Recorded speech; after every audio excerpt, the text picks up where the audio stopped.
Behold, the horde of Genghis Khan approaches.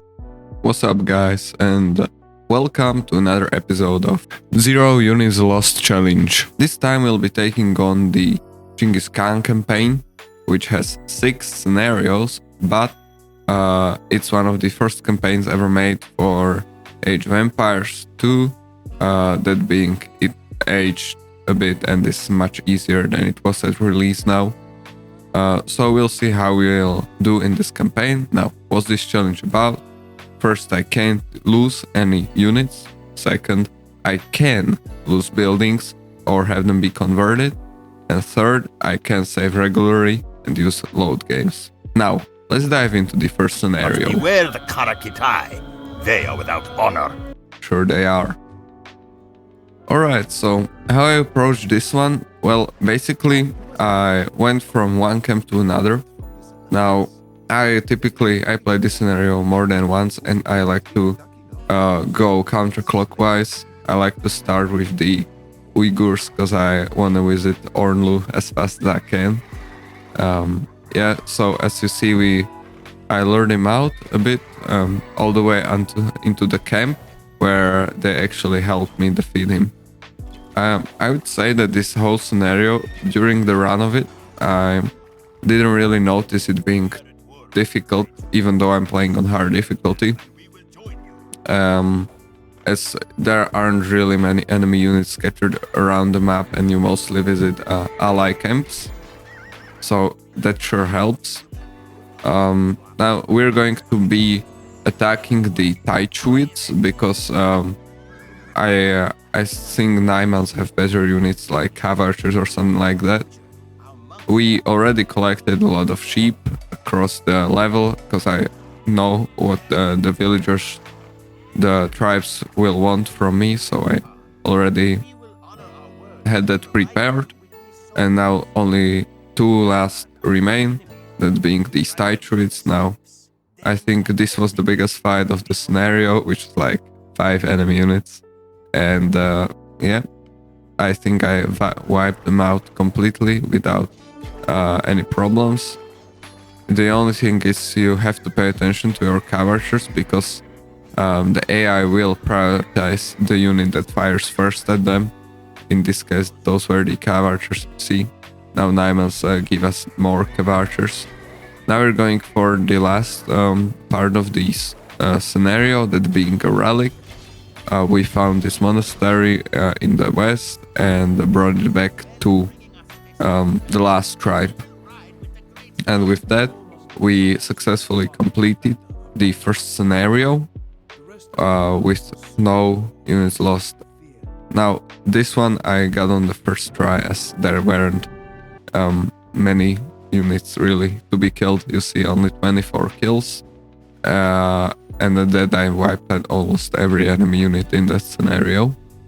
Now we move on to the second one. Now, this one is a bit more expensive, and fun fact is, I'm not sure if only, but one of the very few scenarios where you start in Dark Age. Typically you start like first level in Feudal and then in Castle, but this one you start in Dark Age. Yeah, we persuaded the Taichuits to join us, again picking on the Taichuits. They just don't get a break.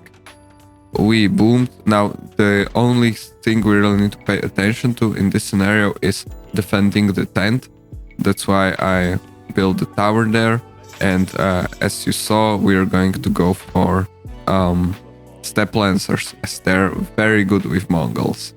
Now there's this strategy where you can go to the side of the Karakitai base and not to the front, and basically get in from the side. Don't let Kushluk escape. That's what we're going to be doing, because if I'm not mistaken, if we would let Kushluk escape, that he escapes when he sees you approaching from the front, then he would escape into a castle, and we don't want to deal with that. So we successfully stopped the raids onto the Great Tent, and now we're massing just some step lancers. When we will have around 30-40, we're going to move in from the side. For now, I will be building castle there, and yep, basically that aggroes all the Karakita units from the side as well. I opened up the double walls, which are so fancy, and we're going to be sneaking in through the completely last palisade wall that's able to be sneaked through. Everything was going according to plan. Hugging the edge of the map as much as I can to basically not get noticed. Now, first I had a few tries of this scenario where I attacked Kushluk's position plainly with my units over there, but that didn't go well because he has a massive attack. So then I reverted back to just castles because they work, and we're going to basically be trapping Kushluk in, then triggering his escape, and he's gonna aggro on the castle and die to the castle. I think that plan was pretty ingenious from me, as I don't think Kushluk expected any of those buildings to be there. And so he dies to a few shots from the castle. And with that, we didn't have to fight the Kushluk, aka Green, and barely had to fight Karakita, and we won this scenario, even though I admit it wasn't the first try. With, of course, 0 units being lost. Nice 200 kills, round number there. Alright. So, yeah, it was a pretty easy one. We're still getting started. Now we move on to the third scenario, which is one of the most iconic scenarios of the whole Age of Empires, the franchise, not even just the game. It's what many of the scenarios strive to be, even though it's pretty simple. So I already played all the campaigns, so I know the routes. We fight the engineers here. They have just a few militias and crossbows. We're going to let them live because I found that quite funny, because everyone would just kill them, so I let them live. We don't need to defeat them, and I want to see if they actually make some units. Spoilers, they didn't. So yeah, we moved on to the land of Jin, which by the way, since the last DLC, are Jurchens, which I find absolutely so spectacular. Implementing new civs into all scenarios, I think that's really great work from the developers. Makes them worth replaying as well. We are fish booming a bit, and we're going to be playing with Mangadai and Rams. Now, as in this scenario, we can already hit the Imperial Age. And so we castle dropped Jin, and they are sending their units to death. We hit Imp pretty fast, but we didn't have much gold, so I basically had to sell a lot of resources to get my army started. After getting, I think, all the upgrades for Rams and for my Mangadai, I started to move into Jin's base. They put up one fight. They had some monks. I also tried to mix in monks with my army, as they are very good. I research faith and devotion when I'm playing this challenge as well, since conversions count as death. So with like 8 Rams, we completely rolled their base. I never figured out why they had 9 blacksmiths. I guess that's a mystery for another time. Now, as we see that gorgeous Jurchen castle fall, we basically wipe out most of the Jin. And with this, they had one more castle down south, so that one went down as well. And with that, Jin basically threw in the towel and was defeated. Alright, now to transporting. We already had a transport ship, so we didn't have to make one, as the pop limits in the whole Genghis Khan campaign considering they were like a great horde, are really low, and which I found quite surprising. Like, I think the biggest pop limit we have in whole Genghis Khan campaign is 150. So we're enjoying the whole power of it in this scenario. Just using a bit of micro against Song. Shishia was mostly already dealt with. They had just one fortress, but they didn't resign yet. And yeah, they had just... Song is the weakest of all players. They have just a few random buildings, no real base design, so they were dealt with quite quickly, even though I admit also not on the first try, as they had some of those cheeky rocket cards, I think they're called, that proved to be quite the micro challenge to me. I even got enough gold in this one to research spice, which I did, and so now that I saw everything, I grabbed the bombard cannons to the north and completely swept the floor with the last guys, which are Tangas, which I'm still sad about them not being a civilization, as they were teased with the Three Kingdoms DLC, which I absolutely despise. Except, of course, Jurchens. Jurchens are great. And with 0 kills, we were able to complete the scenario quite comfortably. Now we're moving on to this second half of this campaign. We're going west and fighting against Khwarezm. Now, I know some things about Central Asian history, so Genghis Khan, just to give a bit of historical context, Genghis Khan wasn't at first interested in attacking west. It's just that the envoys he sent to the empire that was there, which was named Khwarezm, were killed by the ruler's uncle, and basically the ruler's uncle went rogue. The ruler of Khwarezmia, he didn't want to fight Genghis Khan. It's just that his uncle was such a dumbass, so he called upon himself and upon the whole Khwarezmia the wrath of Genghis Khan, and it was one of the most ruthless part of the conquest of Genghis Khan, as he took revenge against them killing his envoys.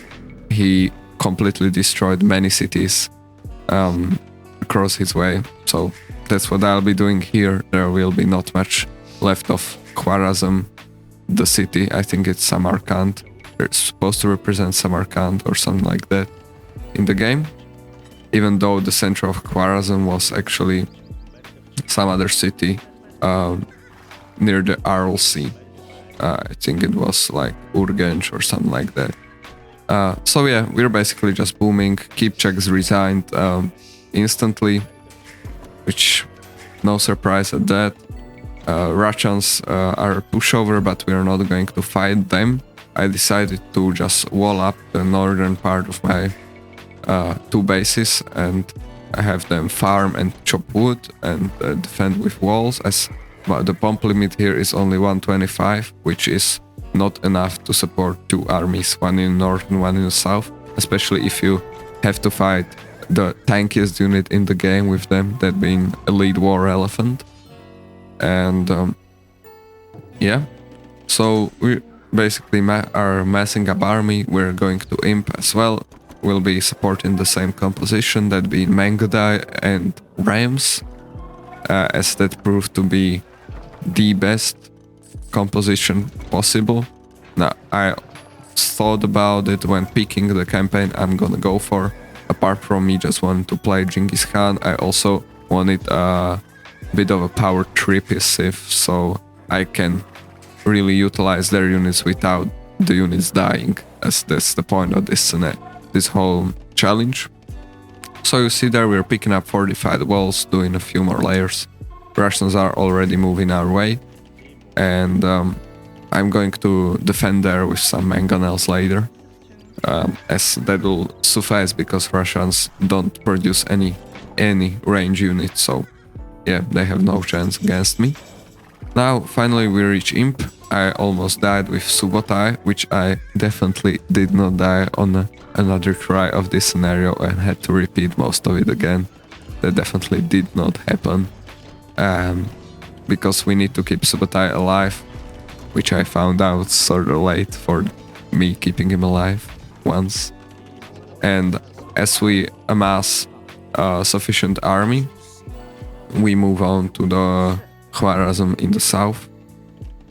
Now, since we also didn't send the envoys to them at the beginning of the scenario, because that would mean that the envoys or the assassins from them would experience death, or as some say, die. We had to save them because none of our units should die. And so that means, because if you don't assassinate the Shah at the beginning of the scenario with the envoys, you basically make Khwarezm produces stronger units. I think more elephants or something like that, which is scary, but I mean not our biggest problem here. I find range units much more problematic in these sort of challenges because you never really see who they're attacking. Yeah, but also I think now that I'm thinking about it, the two assassins might be the reference to the two envoys I was telling you about sooner. But of course they made them look evil because this is an evil campaign and not really representative of what they historically were. So yeah, we're dealt with the army of Khwarezm pretty quickly.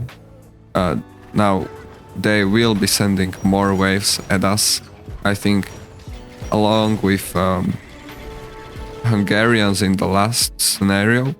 These are our most formidable foes, our strongest enemies, which we'll fight in this whole campaign. So we need to approach this systematically, and I had to reload the game a few times while doing this because the bigger fights are not that easy to pay attention to every unit at all the times.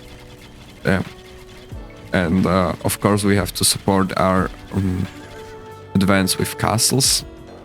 But as we reach their gates of the city, there's one last big fight where they send everything they have at us, which just takes a while to take down. And then we move on into the city, start wiping out buildings, nothing shall be left. As they behave to us, we behave to them. Eye for an eye, and a bit of a city. So yeah, the Wonder falls, and Khwarezmia will fall soon after. Man, those Wonder animations, they just look spectacular. So yeah, Khwarezmia is not long for this world, and in the corner you see the last castle falling, and with that they will be defeated. Now Russians, I don't think they can get through Khwarezmia to us.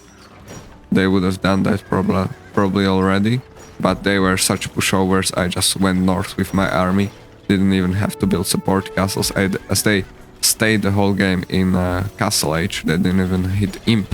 I think they should really buff these campaign AIs, especially on hard difficulty like this. These are such pushovers. Or implement a new expert difficulty where you just overhaul it a bit, make it more engaging to modern AoE players that know a bit about the game. So yeah, Russians lost their TC, lost their castle, losing their villagers, and with Russians dying by losing everything, we are winning the game. And of course, with 0 units. Now here we have much more kills than in the last scenario, the last few scenarios, almost 500 of them. And we move on to the legacy of Genghis Khan. These last two scenarios focus on his successor, I think Ugadai Khan, or I may be mistaken actually, excuse me, correct me in the comments down below who's ruling at this point, but we will be attacking the Bohemians, Germans and Polish. Now, it was so satisfying to visit this scenario again when we already have all the civs required to make this scenario completely diverse. Because I played it first when DE was released, and yeah, back then, don't remember much. I think one of those civs were Slavs and two were Teutons or something like that. But now everyone has their own civ. But it's quite funny in the case that they didn't change what army the Bohemians will send at us. There's like this massive army that's coming at us. That's the whole gist of this scenario. Here it is. They didn't change that army, so even though they're Bohemians, they're still sending paladins. And I'm not even sure if Bohemians have siege rams or siege onagers at that, so I found that pretty amusing. Until I had to play this part of the scenario like 15 times to get the micro correctly, because they have a lot of siege onagers. But right here they bunched up perfectly, so they couldn't shoot at me. So I utilized that little moment of weakness and struck. Now they had only just rams and trebuchets left, and those basically went down like flies to my Mengodai. Now the rest of this scenario, as I already mentioned, is just they are all just pushover enemies. They make almost no army, don't attack us at all almost. I don't think the Germans attacked me at once. So yeah, they have just a small base to the south. We need to capture flag of all of our enemies and Poles, even though they launched a few assaults. They can just be walled off with an 8-tile choke point, so they're no bother at all. So I decided to kill Germans first, as I was already attacking them before the Green launched their big assault. So yeah, Germans fall first. Then I will move on to Bohemians to the north, that being Green, and we basically captured their flag. They had no army to defend themselves after launching their assault, and we end this scenario by capturing the flag of our closest enemy, that being the Poles. I let them live because, you know, I got a weak spot for underdogs, so I let them live the longest. And with that, we have nice 365, as in we have a 1 year of kills exactly, and 0 years of deaths. So that's pretty good. We move on to the last scenario, which is a standoff between the Hungarians and us Mongols. Now in this one, not sure what's the problem. I think, if I remember correctly, it's 150 as once more, so that would be quite useful if it's true. Now, since there's just one enemy, and we already start in Imperial Age, there's really nothing to worry about. We just build a few castles and go for our well-proven composition of Mengodai and Ram. Now, no, actually in this one, because Magyars make a lot of Magyar Hussars, which are excellent against siege, I chose to go for trebuchets instead of rams, as rams would just get completely obliterated by Magyar melee units. So yeah, in this scenario you'll see me going for a lot more traps. I already had this in mind going into the scenario. You see there already I've gone for around 10 traps. Yeah, mixed in some monks, made the army. Seems like we only have sadly 125 pop limit, but I learned to get by with a lot less villages than I usually make in campaign scenarios. And yeah, we fortify our way with castles, as Magyars are really a spammy enemy in this one. So you'll see them throwing units at us from the moment we approach their base without stopping until we kill them. So yeah, but luckily our units are absolutely OP, and from this point, when we'll have 2 castles, we'll start trapping their castles. As to win this scenario, we just need to trap their castles and town centers. Yeah, so now they're launching their final great assault. As we approach their base, they're basically throwing everything they have left at us. Not sure if this AI actually has an economy that is behind their unit production, or if it's just an infinite resources unit spam. I guess we'll never know, or some T-West guy might tell us someday. I moved my troops forward. I will take down that castle. Now, this especially part of the scenario took me a few tries, because as you see, that's a lot of units and you really need to know what you're doing and also have a bit of luck, as those rams might have gone for the trebuchets and not for the castle, which would have been much more problematic for me. If, for example, some Magyar Hussar would decide to start attacking my trap, like, I really need to act quickly, because it's just very dangerous. So, but yeah, we're able to survive the assault this time, and that lets us continue our advance further. Now, as this basically aggroed all their units and aggrows all their units that spawn permanently, that means they won't be able to mass up any larger army during the game.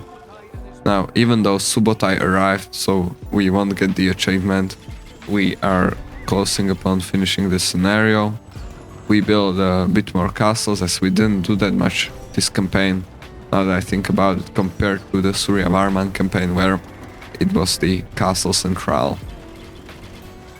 And yeah, they have a few more TCs and a castle in the south, which fall like flies, and this is the last TC that they have. They really didn't continue attacking us after we broke their final wall, and with this TC they're basically defeated, and we win. This is, by the way, this battle is referencing the Battle of Mohi, or Battle at Slana, which is